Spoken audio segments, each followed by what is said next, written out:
My name's Jon Goff. I'm a writer on Crackdown 3. John, what are you showing here at Comic-Con with Crackdown 3? We're showing a bunch of stuff. We're introducing the world to Terry Crews's Commander Jackson. We're going to talk a little bit about the story and kind of the villains in the world we're making that kind of brings a threat to the player and the agent as they level up and try to tear this world apart. And we're introducing Echo, who's your kind of the person in your ear, along with the VOA, your man on the street as you're working your way through Terra Nova and fighting to save the world. So talk about the story in Crackdown. What's happening in this game? The story in Crackdown 3, there's been a global threat. The agency has kind of pinned it to a location on an island, New Providence, and a group called Terra Nova. And the agency sends in a crew to kind of wreck shop and shut them down before they can spread this threat further. What are some of the challenges in writing for a video game as opposed to writing for like a comic book? The biggest difference between writing for a video game and writing for a comic book is they're both very collaborative process. You know, as a writer in comics, you're working with the artist, the letterers, the colorists to tell a complete story. In video games, you've got designers, other writers. Like I'm working with a team of writers, Dave and Joe, who are doing a great job helping us all kind of piece this world together. But the biggest difference is writing for the gameplay and the experience, making sure that you're conveying the information people need to understand how to move and interact with the world, while making that fictional and relevant to the larger narrative you want them to kind of be engrossed in as they're moving around and having that fun.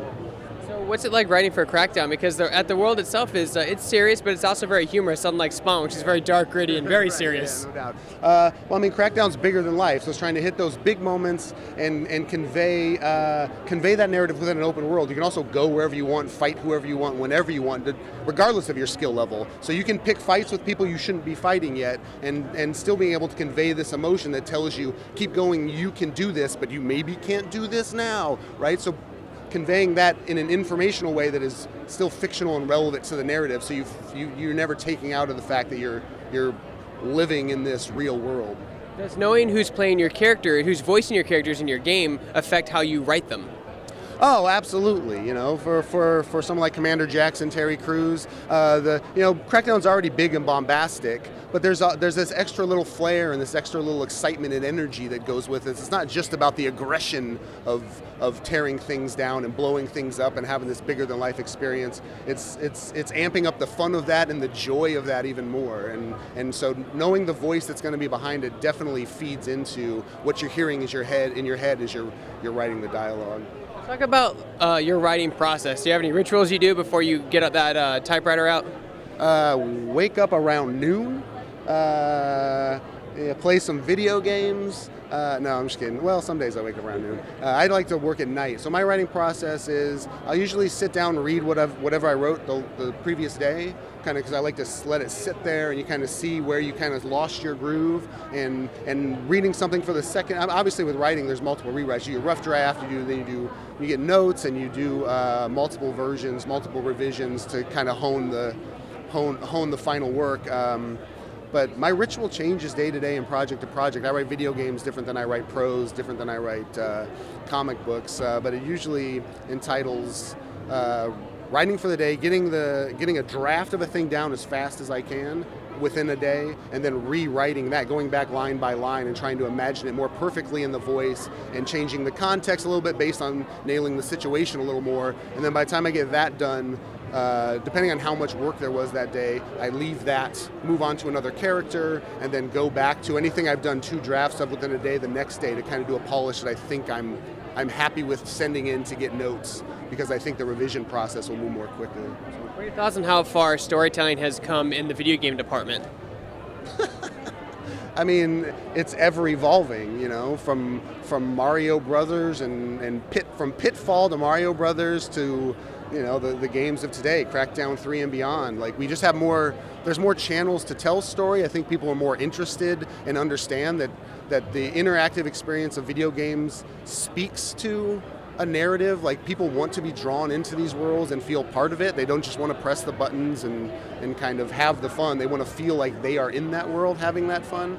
And there's there's not another medium that kind of allows that. Movies are great. And television at this point, we're in like a new golden age of television, but video games themselves allow for an interactive experience that is just unparalleled across entertainment. So Now, in the film industry, you have a screenplay. In television industry, you have a teleplay. Is there a word for video games yet when you're writing the screenplay for them? Oh, I have no idea. Like, different people, I would guess, have different terms. Yeah, I don't know if there's an industry standard, because there's different. Every draft of a script can be in a different form. Sometimes I start in Word just to get some stuff down because it's fast, then I'll move over to Final Draft and write something in script form. But sometimes you're just writing hundreds of triggers, and you have to do it a little bit more focused, line by line, and you use things like Excel just to make sure you're tracking all the triggers versus the voice versus where you are in the game and how that attitude should be evolving and moving. So there's not, and I mean, I don't know if there's a general term. I don't have a general term, but there's not even a general format, beat to beat, revision to revision, because you need to just hone it from the roughest state. Like I said, I use Word to start because it's just the easiest word processing. Get words out and then refine it from there in different programs. It's video games is such a big.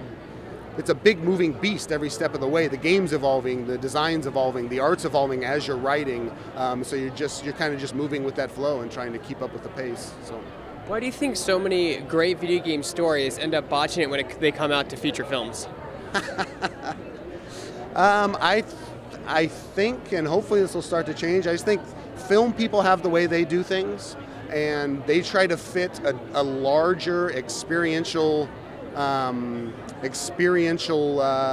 medium into their film box, which is that 3-act structure. It is this kind of give them the information they need. We have 2 hours to get it over with. Boil this video game, which might have 100 hours of gameplay, into 2 hours. And I think that's kind of an impossible task in a lot of cases. And then if there's people that don't necessarily then understand the IP, the franchise they're working with to begin with, and just got it because it's a big name and it's fantasy, it's sci-fi, we know how to make that into a film, and they lose kind of the main themes and the main character points.